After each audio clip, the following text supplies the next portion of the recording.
Hey everybody, how is everything going? It is Friday and I just thought I would check in with everybody since it's been a week since our last weekend event, which was a 2-day event. And right after that, it started on Sunday and it carried through Monday and then Tuesday. Up here in Minnesota, we got kind of like a back-to-back snowstorm. So for our Minneapolis area, we did accumulate some snow, and it was wet, heavy, thick snow. So you could see there's a little bit of buildup on the grass and the side banks, and it looked like we finally got some winter because we kind of lucked out this winter and didn't get as much accumulation as we normally do, and also have some of those bad storms. So waited, and it wasn't too bad. It was slushy on Sunday when we were driving back from our event, but yeah, it's just very strange because it's like we went all the way up from like 60 close to 70-degree weather and then went down again. I think I talked about that in my last vlog. And then to have winter come back again and get really cold for typical March, where in February, March, we tend to see a couple snowstorms where it does last a couple days and then it starts melting right away because the temperatures are getting a little bit warmer. In the future, I will try to remember to maybe turn a light on in the car so that you guys don't have to watch those dark, like in the dark videos as we're driving to events. I do want to capture, kind of just thoughts as we go to our events. And, it's kind of like a nervous and excited feeling at the same time. So, hopefully you don't mind those. I'll try to shorten the clips so that you don't have to watch that, and it will be getting brighter, but I know that's bad lighting. So please just bear with me if you do see those once in a while, especially when winter comes because we're up north and it gets dark. So with that being said, this week I've been working on some things because we have some 2 and 3 day events that are coming up in April. So it's going to be starting not this next week, but the middle 2 weeks of April. We have a spring art and craft expo out at Canterbury Park, and you're going to hear me keep saying this.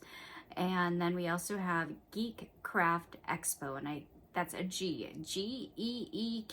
So Geek Craft Expo for all things geeky and nerdy coming up right after that. And that's kind of like a half day and a Saturday and Sunday. So we'll see how it goes. But because they're really big shows with a larger attendance, I'm just trying to ramp up. So my little oven back here has been busy. You can see I have a bunch of things hanging on my drying racks after I put the clear coat or varnish to finish them off. And so here are some things that I've been working on. Hopefully I'm trying to see if they're in focus for you, but I've been doing my baguettes, which are a popular item just because we've sold out at previous shows. And last show they didn't go as much, but what did go, and I only did a few of them, so I just did a couple batches of different colors, and I don't know which one. So I have like a gold color in the middle in that one, and I call them like my golden daisies, and then I have a yellow one. Let me fix that one. So I have 2 different ones with different middles because I don't know sometimes what the preferences are, but you can see both of those. But I've been making these ones and with the yellow and gold, and I just did 2 different sets for preference. Sometimes I'll even do that and I will vary another color like earring hook, maybe gold. If it's gold, then I'll do silver and vice versa right next to each other on my little rack so that some people prefer one color over the other. And then I did another popular one, which I only have a few left now, so I might have to do a couple of batches, but these ones take a long time. They're my little hot dog earrings, and all of these are made out of polymer clay.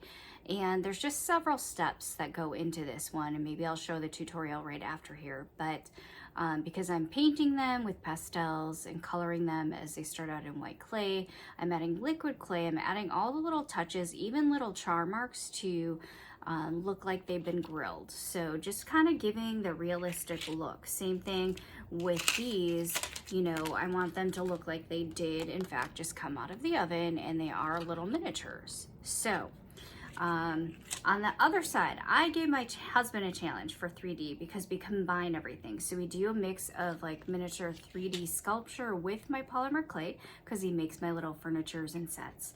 And then I told him I wanted something spring. So I wanted something floral and I wanted something fun. And here's what I asked for and he delivered. Look at that. And watch this. I like fidgety things and so do other people, and I wanted pink, of course, because that's one of the colors that's in my logo with my cat. So there we go.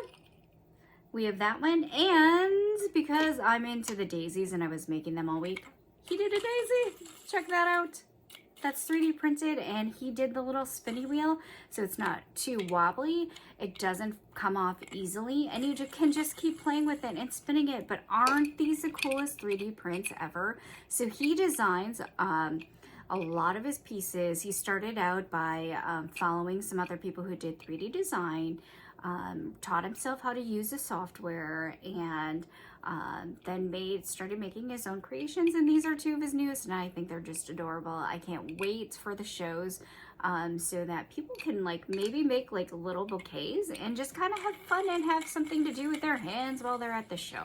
So I'm really looking forward to bringing those. I don't know how many we're gonna need, and sometimes it's like the things that you like that you're bringing, you know, something that wasn't going before that you thought, oh my gosh, maybe people aren't responding, will all of a sudden go. And then the new thing you just made that you thought was really cute, people won't respond to right away. So sometimes it's hard. You just don't know. If I were to look at my like inventory review of the exact items that went, it's all over the place.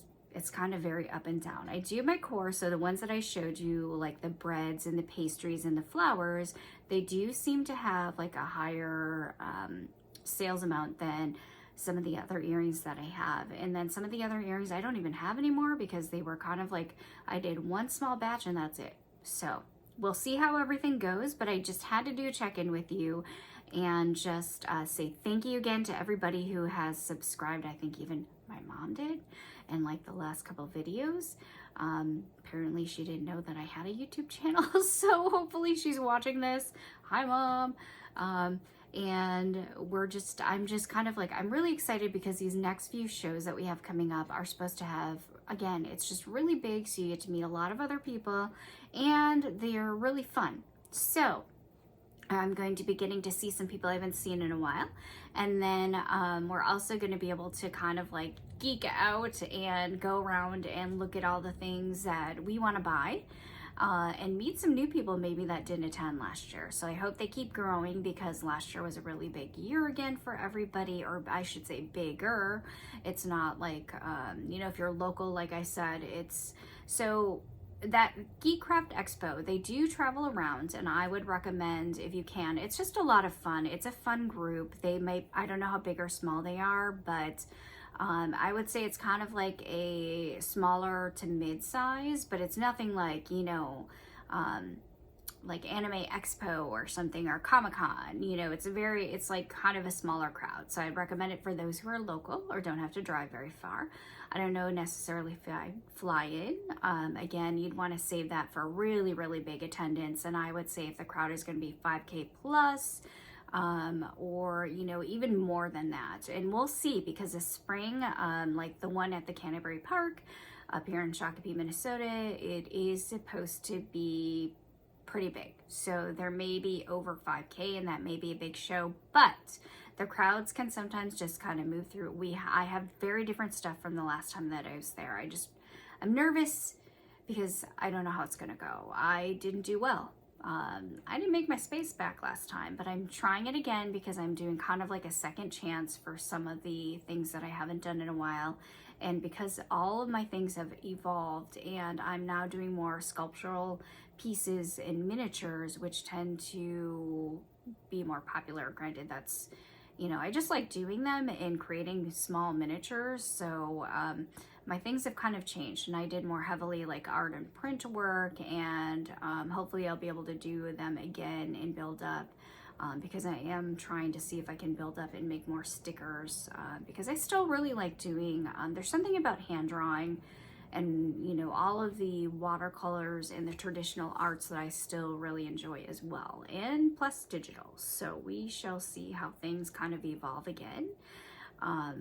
And yep, this is kind of like second chance here. So we'll see how it goes, and just had to do a check-in today on Friday, and Yeah, I just have to get making things again, and I'll do maybe a quick snippet or time lapse like I usually do, so that you can see when I'm actually making some of the pieces that I just showed you. That's it for Friday, everybody. Bye. Okay, so I actually did forget to hit the record button when I was making my hot dog earrings. So I'm going to show you the time lapse when I was making the baguettes. And again, the pastries usually they start out as white clay, and I'm just going in and texturing where the little line or cut marks would be for traditional baguettes. And there's different styles out there, but this is the kind that I like doing. So I usually give it just 3 different textures in the top for the cut marks, and this is all before I go ahead and pastel paint them. And I use about 4 different colors to pastel paint them, and I did time lapse it, and I do start out light to dark, so it's going to be the lighter pastel colors in like the light brown tones before I go in kind of with a darker and kind of a reddish brown at the very end to make them look like they're baked. And I did challenge myself to try to create a dozen. Then I went back to check on my husband's printer. You can kind of see my camera phone taking pictures, but as he was making the little flower petals that snap into place onto the little stem. And I just had to go and see how the pink ones were turning out. And then there are some of the hot dogs that I was creating so that you can see them a little bit closer up. And finally, we have everything all together, the little flowers that I created with the little yellow middle and the gold middle, and then his 3D prints as well. But again, thank you everybody for watching, and there will be more updates as I move on into the next month. Remember to hit that bell, and thank you for those who have subscribed. Really appreciate it. All right, goodbye everybody. This is at Thank Cutie.